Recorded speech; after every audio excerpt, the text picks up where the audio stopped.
Hey, what's up? This is Karen Civil, and you are checking out Torae on the Tour Guide. Make sure you're keeping it civil. Commercial-free hip-hop hits, period. That's what we give you right here on Hip Hop Nation. I got Karen Civil here today. Now, if you didn't catch the first break, you missed the earfold. She just talked about everybody that she worked with, all the amazing things that she did. Were you always internet savvy like that? Yeah, I was on the internet very young, back when folks was going to the clubs and going to the parties on Fridays. Logged on.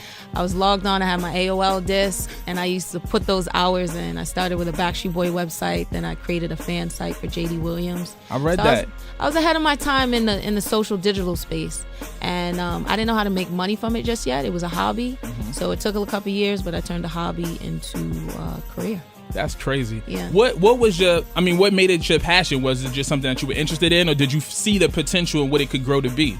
I remember I used to have this pen pal in China, and I used to write him, and it would take like 2 months to get a letter back. So now here comes the internet, where I had him sign up, and we would talk to each other. We'd email each other often. So now we can talk to each other 2-3 times a day. And I always felt like an outcast. I'm like from Elizabeth, New Jersey, and I wasn't doing what everybody else was doing. So here's this other world where I felt like I had things with people in common. I'm a Haitian girl who dresses like Wednesday Addams. Who sometimes I dress like Wednesday Addams, and other times I would dress like Janet Jackson, Rhythm Nation. And I love the Backstreet Boys.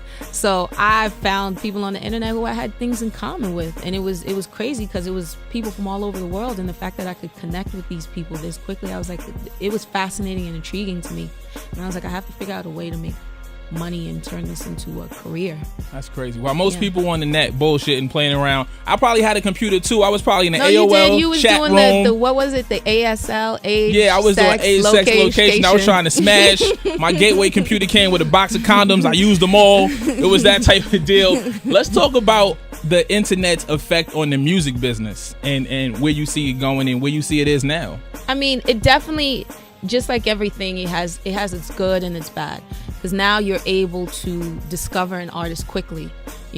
Before you had to just wait for a song to come on the radio, and now it's just up on the SoundCloud.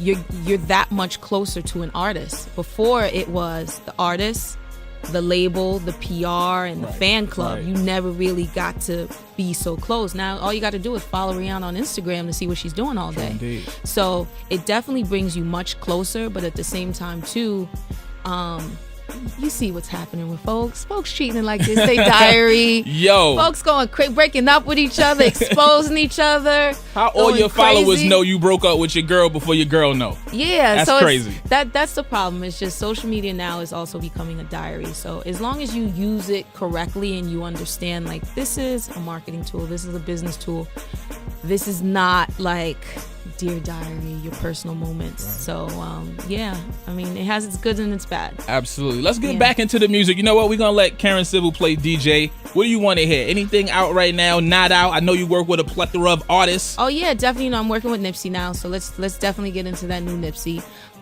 featuring Rick Ross. There you go. Neighborhood Nip Rose right here on Hip Hop Nation. Shout out Hip Boy.